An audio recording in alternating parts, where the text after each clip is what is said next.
Hello friends, welcome back to my YouTube channel friends के blog. दोस्तों फिर से हम आ चुके हैं मुंबई के पाली हिल इलाके में और आज की इस वीडियो में गाइज हम आपको दिखाने वाले हैं गुरु दत्त जी का घर। जी हाँ दोस्तों, बहुत सारे लोगों का कमेंट आ रहा था कि गुरु दत्त जी का घर दिखाइए, तो आज की इस वीडियो में हम आपको उन्हीं का घर दिखाने वाले हैं कि उनका घर कैसा है और अब उस घर में कौन कौन रहता है। दोस्तों आपको बता दें, गुरु दत्त साहब एक बहुत ही अच्छे अभिनेता और फिल्म निर्देशक और निर्माता भी थे।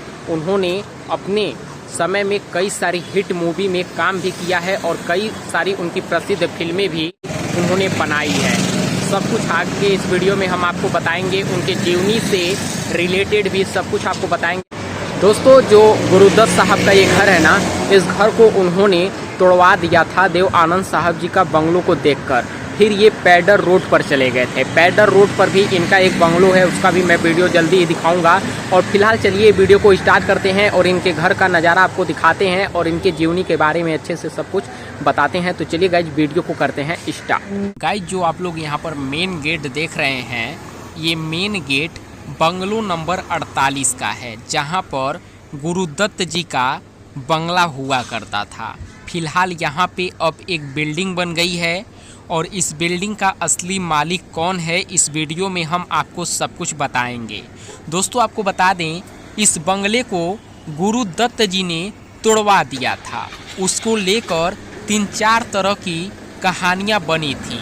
इसको कहा गया था कि यहाँ पर भूतों का वास है और दूसरी बात कहा गया था कि यहाँ पर देव आनंद जी के बंगले को देखकर गुरुदत्त जी ने अपना बंगला तोड़वा दिया। तो क्या है पूरी अपडेट, जो भी पूरी स्टोरी है इस वीडियो में हम आपको बताएंगे और ये बंगलो उनका कहाँ पर स्थित था सब कुछ बताएंगे और अभी ये जगह किसका है। तो आप लोग इस वीडियो में गाइज पूरा लास्ट तक बने रहिएगा। गुरुदत्त जी को तो शायद सभी लोग जानते होंगे। दोस्तों भारतीय सिनेमा के दिग्गज फिल्म मेकर, एक्टर, प्रोड्यूसर और राइटर गुरुदत्त 50 और 60 के दशक के तमाम फिल्मकारों में उन्हें सर्वश्रेष्ठ माना जाता है।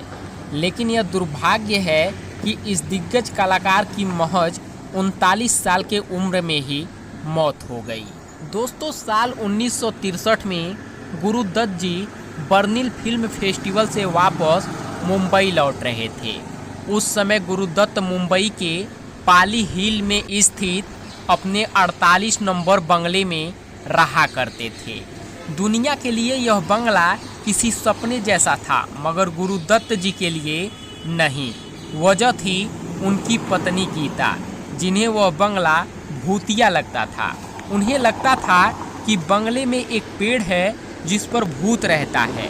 इतना ही नहीं, उनका कहना था कि इसी बंगले की वजह से उनकी शादीशुदा जिंदगियों में परेशानियां आ रही हैं। और उसके बाद गुरुदत्त जी ने इस बंगले को तोड़ने के लिए मजदूरों को लगा दिया। आपको बता दें कि 48 नंबर बंगले के गेस्ट हाउस में सो रही मशहूर गायिका गीता दत्त की नींद बाहर हो गई, मतलब उनकी आंख खुल गई। उन्होंने खिड़की से बाहर झांका तो उनका दिल धक से रह गया। बाहर कुछ मजदूर मिस्त्री उनके खूबसूरत बंगले को तोड़कर मिट्टी में मिला रहे थे। गीता ने हड़बड़ाहट में अपने पति और मशहूर एक्टर डायरेक्टर गुरुदत्त को फ़ोन किया और बताया कि मिस्त्रियों ने उनका पूरा घर तोड़ डाला। गुरुदत्त जी का जवाब था, तोड़ने दो, मैंने उन्हें तोड़ने का हुक्म दिया है। आपको बता दें कि वो कोई वैसा बंगला नहीं था। 1947-48 के दौरान देवानंद, जो परिचय के मोहताज नहीं है, पाली हिल में रहा करते थे। गुरुदत्त और देवानंद में काफ़ी अच्छी दोस्ती थी और गुरु कभी कभार देवानंद से मिलने उनके घर पर जाते थे। तभी गुरु ने सोचा था कि वो भी बॉम्बे के पॉश इलाके में पाली हिल में एक बंगला खरीदेंगे। 3 बीघा पर बने ख्वाबों को, उस आशियाने को सजाने के लिए गुरुदत्त ने कश्मीर से लकड़ियाँ मंगवाई। बाथरूम के लिए इतावली मार्बल आए, बागीचे के लिए एक से एक खूबसूरत फूल मंगवाए गए। 1956 में गुरुदत्त अपनी पत्नी गीता दत्त और बच्चों के साथ 48 पाली हिल में रहने के लिए आ गए।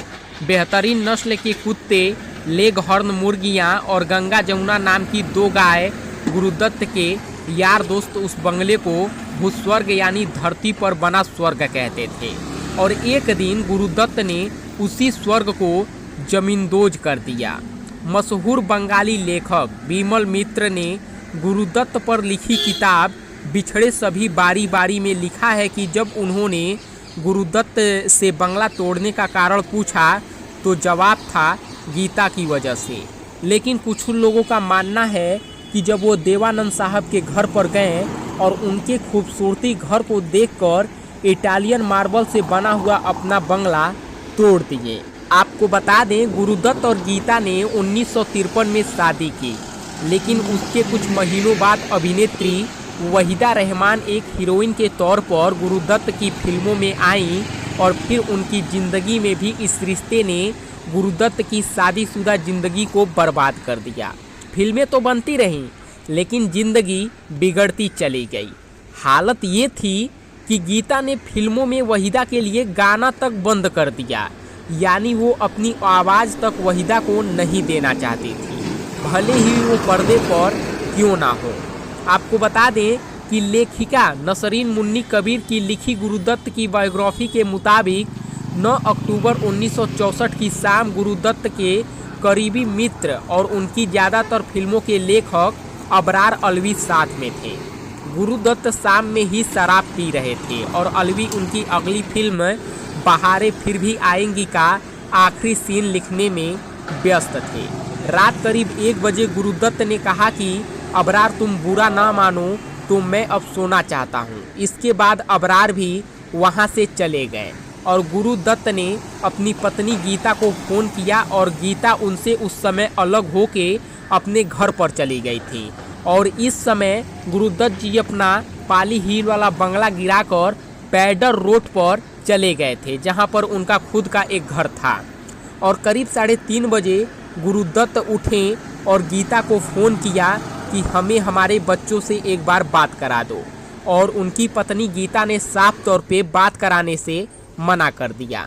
करीब 3:30 बजे गुरुदत्त उठे और अपने सहायक रतन से शराब की बोतल और नींद की गोलियां लेकर अपने कमरे का दरवाज़ा बंद कर लिया। जब सुबह हुई तो सुबह वो कमरे में मृत पाए गए। पोस्टमार्टम रिपोर्ट के मुताबिक सुबह 5:30 बजे से 6 बजे के बीच उनका देहांत हुआ। उस वक्त गुरुदत्त की उम्र मात्र 39 साल थी।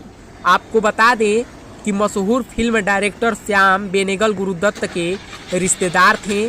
साल 2006 से 2012 तक बेनेगल राज्यसभा सांसद रहे हैं। आपको बता दें कि गुरुदत्त जी का जन्म 9 जुलाई 1925 को बेंगलोर मैसूर राज्य ब्रिटिश भारत में हुआ था। इनका पूरा नाम वसंत कुमार शिवशंकर पादुकोण था। और आपको बता दें इनका होम टाउन भवानीपुर पश्चिम बंगाल भारत में है। और वहीं पर इनके पिता का नाम शिवशंकर पादुकोण, माता का नाम वासंती पादुकोण, भाई आत्माराम, बहन ललिता लाजमी है। और इनकी बहन का कहना था कि गुरुदत्त जी अगर नींद की गोली के साथ शराब नहीं पीते तो उनकी मृत्यु नहीं होती। जी हाँ दोस्तों, और इनकी पसंदीदा अभिनेत्री वहीदा रहमान, साधना, मीना कुमारी और माला सिन्हा जैसी सुपर स्टार थीं। तो इस वीडियो में मैंने आपको गुरुदत्त का जो पाली हिल पर बंगला जहां पर हुआ करता था उसका ब्लॉग दिखा दिया है कि कहां पर उनका बंगला था, और इनके लाइफ स्टोरी के बारे में और बायोग्राफी के बारे में आपको बता दिया है। उम्मीद करूंगा गाइज ये ब्लॉग आपको पसंद आया होगा। जल्द ही मिलते हैं नए ब्लॉग के साथ, नए एक्टर के घर के साथ। तब तक के लिए धन्यवाद। जय हिंद, जय भारत।